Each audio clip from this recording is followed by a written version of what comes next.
আসসালামু আলাইকুম, শুভ সকাল বন্ধুরা। আজ 11ই আগস্ট 2024। খুব সকালেই বেরিয়েছি বাসা থেকে। খুব সকাল বললে এখন 9টা সোয়া 9টা এরকম বাজে। তো যাচ্ছি রাজশাহী শহরের দিকে। আপনাদেরকে দেখাবো যে আসলে রাজশাহী শহরের বর্তমান কি অবস্থা, পরিস্থিতি কেমন। শুরুতেই দেখতে পেলেন যে ভদ্রার মোড় থেকে আমি রওনা দিয়েছি। এখানে দেখলাম যে দুজন এখানে দাঁড়িয়ে আছে, বিএনসিসির দুজন এখানে ট্রাফিক কন্ট্রোলে দাঁড়িয়ে আছে। অন্য সময় দেখা যায় যে এখানে অনেক পুলিশ এবং ট্রাফিক পুলিশও থাকে। তো এখন যেহেতু তারা ডিউটিতে নেই, তো এই সময় দেখতে পাচ্ছি যে বিএনসিসির যে ছেলেরা আছে, ছাত্র জনতা, তারাই এগুলো দেখভাল করছে, যেটা একটি ভালো উদ্যোগ। যদিও সার্বিক আইন শৃঙ্খলা পরিস্থিতি রাজশাহীর এখন আস্তে আস্তে একটু উন্নত হচ্ছে, তথাপি এখনও মানুষ কিন্তু রাত্রেবেলা নিজেরাই পাহারা দিচ্ছে সব জায়গায়। তো সকালেই বেরিয়েছি, দেখা যাক রাজশাহী শহরের বিভিন্ন অলিগলি দিয়ে একটু ঘুরে দেখব এবং আপনাদেরকেও দেখাবো, সঙ্গেই থাকুন। পাশাপাশি রাজশাহী শহর হয়ে আবার বিশ্ববিদ্যালয়ে যাব, যেহেতু আমার অফিস ওখানে। জানি না আজকে অফিস হবে কি না, বুঝতে পারছি না। এর আগে অবশ্য কয়েকদিন গেলাম ঠিকই, কিন্তু অফিস হয় নাই। তো আজকে কি হবে ঠিক বুঝতে পারছি না। ভিসি প্রফেসি সবাই পদত্যাগ করেছে। এখন নতুন প্রশাসন না আসা পর্যন্ত হয়তো বা অফিস হবে না, কিন্তু অফিস খোলা আছে, এজন্য যেতে হবে। তো সব কিছুই আপনাদেরকে দেখাবো, সঙ্গে থাকুন, দেখা যাক কি হয় আজকে। শিরোইলের কেন্দ্রীয় জামে মসজিদ পার হচ্ছি। এই জায়গাটির নাম শিরোইল। যারা বাইরে থেকে দেখবেন, রাজশাহীর বাইরে থেকে, তাদের জন্য আসলে মূলত বলছি। তো শিরোইল কেন্দ্রীয় জামে মসজিদ পার হয়ে গেলাম, সামনেই শিরোইল স্কুল আছে।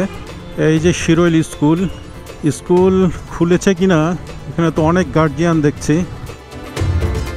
বেশ মানুষের জটলা বিভিন্ন জায়গায় দেখতে পাচ্ছি। মানুষ সকালবেলা সবাই বাজারে এসছে, দেখতে পাচ্ছেন, বাজার করছে। আস্তে আস্তে ছন্দ আসছে আর কি। শহরের যে ছন্দ পতন ঘটেছিল বেশ কিছুদিন আগে, সেটা আস্তে আস্তে ফিরে আসছে। মানুষ সবাই বের হচ্ছে কাজে।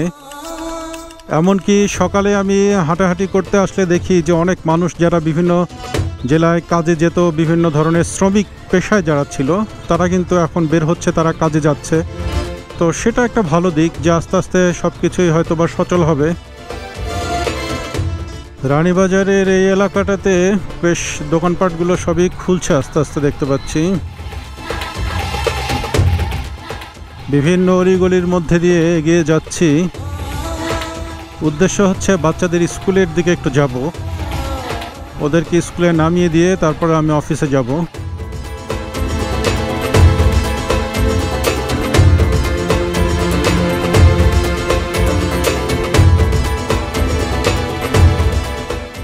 বন্ধুরা, সামনে দেখুন আওয়ামী লীগের অফিস ছিল এই জায়গাটায়। কি অবস্থা হয়েছে, কি অবস্থা হয়েছে না, কি অবস্থা করা হয়েছে আর কি, সব ভেঙে চুরে একদম গুড়িয়ে দেওয়া হয়েছে। তারপরে এইদিকে একটা মার্কেট, এখানেও দেখছি আগুন জ্বলছে। এখানেও আগুন ধরানো হয়েছিল আর কি, আগুন জ্বলেছে দেখতে পাচ্ছি। সরি বলেছি যে জ্বলছে, আসলে জ্বলছে না, ওখানে আগুন ধরানো হয়েছিল, সব কালি হয়ে আছে আর কি বাইরে থেকে।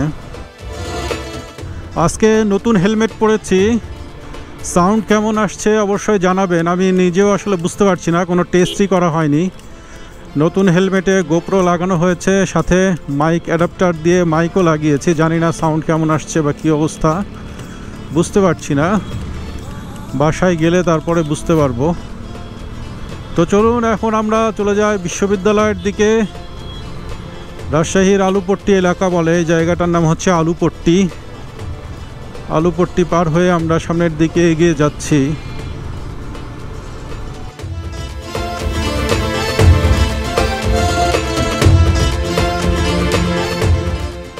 পাশাপাশি রাজশাহীর যে ঐতিহাসিক লাইট, সেগুলো দেখতে পাচ্ছেন। এগুলো আসলে এর সৌন্দর্য রাত্রেবেলায় খুব সুন্দর লাগে দেখতে। যদিও অনেক ভিডিওই আমি দিয়েছি এইসব বাতির, সেগুলো হয়তো বা আপনারা দেখেছেন যে অনেক ভিডিওই আমি এই লাইট নিয়ে দিয়েছি, রাতের রাজশাহী নিয়ে দিয়েছি। বেশ আলো ঝলমলে আমাদের রাজশাহী শহর রাত্রেবেলা।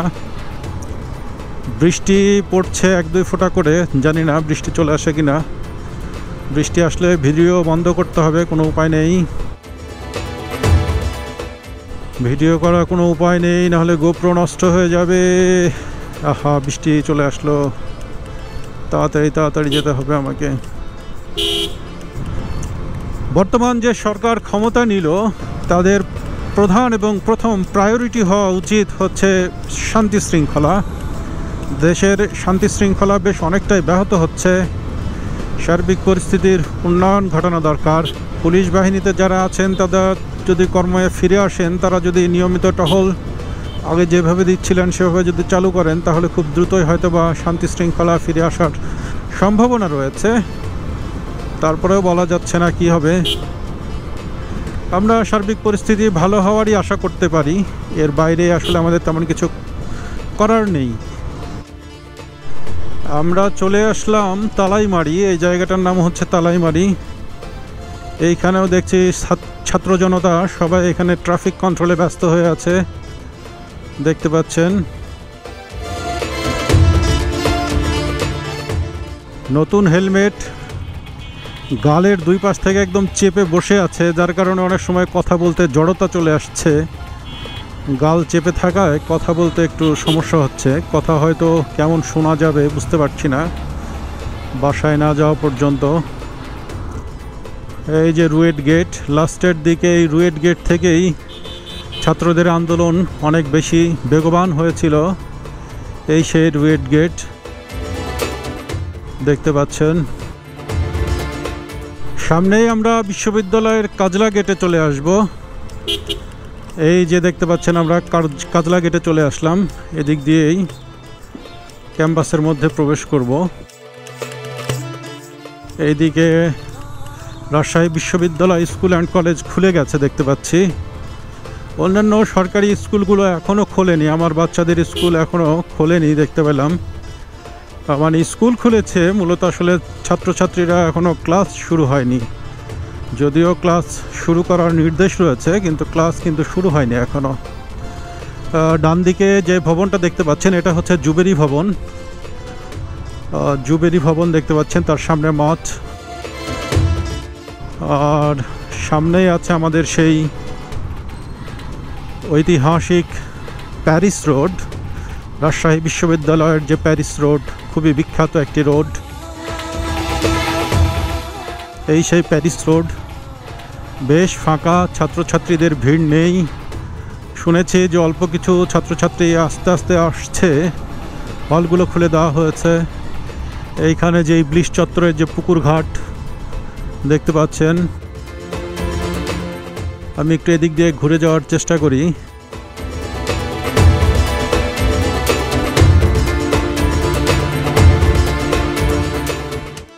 লোক সমাগম তুলনামূলক কম, বিশ্ববিদ্যালয় এখনও ফাঁকা, যেহেতু নিয়মিত ক্লাস এখনও শুরু হয়নি। কর্মকর্তা কর্মচারী তারাই আসছে মেইনলি, আর স্টুডেন্টরা অল্প কিছু সংখ্যক স্টুডেন্ট হয়তো বা এসেছে, কিন্তু ক্লাস হয়তো বা এখনও শুরু হয়নি।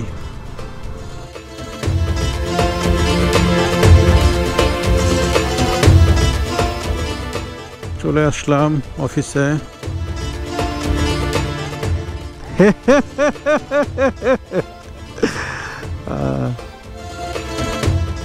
তো যাই হোক বন্ধুরা, অফিসে আসলাম, কিন্তু অফিস খোলা গেল না, যেহেতু ভিসি প্রভিসি সবাই পদত্যাগ করেছে একসঙ্গে, এই জন্য আর অফিস খোলা হলো না। আর চাবিও আমাদের কাছে যেহেতু থাকে না, চাবি ছিল প্রশাসকের কাছে। প্রভিসি স্যার ছিলেন প্রশাসকের দায়িত্বে ছিলেন উনি। যেহেতু উনি পদত্যাগ করেছেন, সুতরাং কে দায়িত্ব নিবে, কখন এই চাবি পাওয়া যাবে, কি হবে, আসলে কিছুই বোঝা যাচ্ছে না। তেমত অবস্থায় ক্যাম্পাসটা একটু ঘুরে বাসার দিকে যাব, যদিও বা বৃষ্টি পড়ছে দেখতে পাচ্ছি। এই যে দেখতে পাচ্ছেন সব কর্মকর্তা কর্মচারী সবাই এসছে, কিন্তু আসলে খোলা যাচ্ছে না, যেহেতু মাথায় নেই। প্রশাসনের মাথা না থাকলে যে অবস্থা হয় সে অবস্থা হয়ে আছে। দায়িত্ব কে নিবে, মূল কথা হচ্ছে এটা, যে দায়িত্ব কে নিবে। এই হচ্ছে আমাদের বিশ্ববিদ্যালয় জামে মসজিদ, ডান দিকে দেখতে পাচ্ছেন, এটা হচ্ছে বিশ্ববিদ্যালয় জামে মসজিদ। আর জামে মসজিদের ঠিক অপোজিটেই কিন্তু রয়েছে শহীদ মিনার। বিশ্ববিদ্যালয়ের যে শহীদ মিনার সেটি কিন্তু এইখানে রয়েছে। এই দেখতে পাচ্ছেন শহীদ মিনার। এখানে একটা কিন্তু মিউজিয়াম রয়েছে, আমাদের শহীদ স্মৃতি সংগ্রহশালা একটা মিউজিয়াম রয়েছে। আর এইখানে হচ্ছে শেরে বাংলা একে ফজলুল হক হল ডান দিকে। এইদিকে কিন্তু মতিহার হল, সামনে গেলে মতিহার হল। আর এটা হচ্ছে বঙ্গবন্ধু শেখ মুজিবুর রহমান হল দেখতে পাচ্ছেন। বন্ধুরা বৃষ্টি চলে আসছে, বেশি একটা ঘোরা সম্ভব হবে না, কারণ গোপ্রোর সেফটি অ্যান্ড সিকিউরিটি নিয়ে চিন্তিত। বাই চান্স পানি ঢুকে গেলে শেষ। সিলসিলা এখনো খোলেনি, সিলসিলা বন্ধই আছে। পোস্ট অফিস খোলা আছে। চলুন আমরা চলে যাই, ফিরে যাই বাসার দিকে। এই বৃষ্টি 1 ফোঁটা 2 ফোঁটা করে পড়ছে, এর মধ্যে দিয়েই দেখা যাক বাসা পর্যন্ত যেতে পারি কিনা। বাসায় গিয়ে ভিডিওটা এডিট করে আবার আপলোড দিতে হবে, চেষ্টা করব আজকে আপলোড দিতে। একটা ভিডিওর কাজ অলরেডি করে রেখেছি, যদিও সেটা বেশ অনেক আগের, গত 16 জুলাই, গত 17 জুলাই আমি একটু সৈয়দপুর গিয়েছিলাম, সেই সময়ের একটা ভিডিও রয়েছে।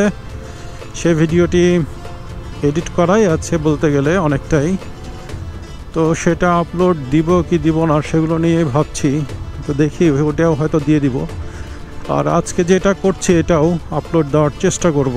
বেশ অনেক দিন থেকে কোনো ভিডিও দেওয়া হচ্ছে না, সব স্ট্যাটিস্টিক্স সব রেড হয়ে যাচ্ছে ইউটিউবে। এমনিতেই ভিউ কম, তারপরে যদি সব রেড হয়ে যায় তাহলে তো বুঝতেই পারছেন যে আরও আমি ইমপ্রেশন কমে যাবে চ্যানেলে। আলটিমেটলি ইমপ্রেশন এমনিই খুব কম মানুষই দেখে ভিডিও। এখন মানুষ বেশিরভাগ আন্দোলনের ভিডিওই দেখছে, তারপরেও করার চেষ্টা করছে আর কি। এইখানে মেয়েদের যত হলগুলো আছে, এই হলগুলোর পাশ দিয়ে একটা রাস্তা আছে, এদিক দিয়ে গেলে তাড়াতাড়ি আমি যেতে পারবো।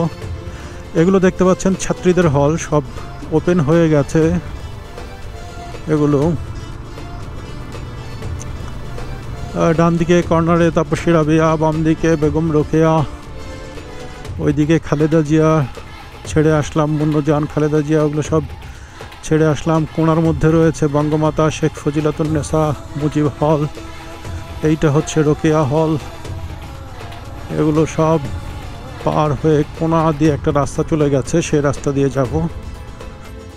শিকেরিয়া অফিসাররা এখানে থাকে, এ আবার শিকেরিয়ার এই দিক দিয়ে রাস্তা চলে গেছে। আসলে রাজশাহী বিশ্ববিদ্যালয়ে মেইন রোড থেকে প্রবেশ করার বেশ অনেকগুলো রাস্তাই রয়েছে, আপনি বিভিন্ন দিক দিয়ে ঢুকতে পারবেন। মূলত এই আমি যে সাইড দিয়ে বের হচ্ছি এই সাইডেই কিন্তু 3টা গেট রয়েছে। ওভারপাস বা ফ্লাইওভারের দিক দিয়ে এই গেটটা রয়েছে, আর ওই দিকে যদি ডানে যাই তাহলে ওইদিকে রয়েছে চারুকলা গেট, এবং রাজশাহী বিশ্ববিদ্যালয় রেলওয়ে স্টেশনের যে গেট সেদিক দিয়েও একটা গেট রয়েছে। তো এই দিকে মোটামুটি 3টা গেট। তারপরে ওই দিকে পেছনে বদ্ধভূমির ওই দিক দিয়ে একটা গেট রয়েছে, সেটা 14 পায়া হয়ে আসে ফায়ার ব্রিগেডের পাশ দিয়ে। ওই দিক দিয়ে একটা রাস্তা আছে, ওই দিক দিয়ে ভেতর দিক দিয়ে আসা যায়। এছাড়া বিনোদপুর গেট, মেইন গেট এবং কাজলা গেট, মোটামুটি 4, 5টা 6টা, তাহলে এদিকেই হচ্ছে 3টা 4টা 5টা 6টা গেট রয়েছে রাজশাহী বিশ্ববিদ্যালয়ে প্রবেশের। তো বন্ধুরা এই হচ্ছে আমাদের ওভারপাস গেট। এই গেট সহ রাজশাহী বিশ্ববিদ্যালয় ক্যাম্পাসে প্রবেশের মোট 7টি গেট রয়েছে।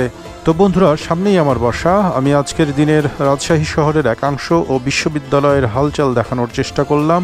যারা আমার এই ভিডিওটি এখন অবধি দেখলেন তাদের সকলকে অনেক অনেক ধন্যবাদ জানাচ্ছি। যারা আমার চ্যানেলটি সাবস্ক্রাইব করেছেন তাদেরকেও অনেক অনেক ধন্যবাদ জানাচ্ছি। যারা এখন আমার চ্যানেলটি সাবস্ক্রাইব করেননি তাদের সকলকে অনুরোধ করছি আমার চ্যানেলটি অবশ্যই সাবস্ক্রাইব করে আমার পাশেই থাকবেন। আল্লাহ সকলকেই ভালো রাখুন, সুস্থ রাখুন, এই কামনায় আজ এখানেই বিদায় নিচ্ছি। আল্লাহ হাফেজ।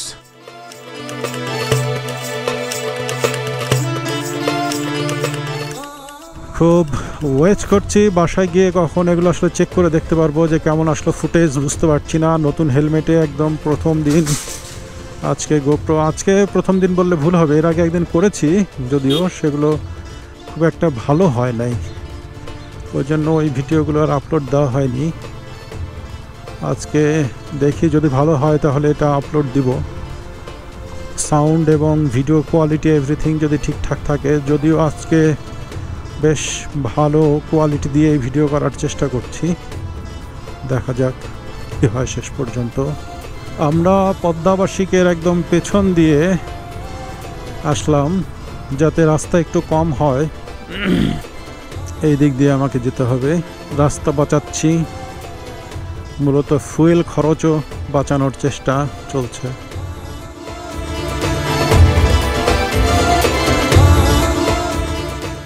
এই চলে আসলাম বাসায়।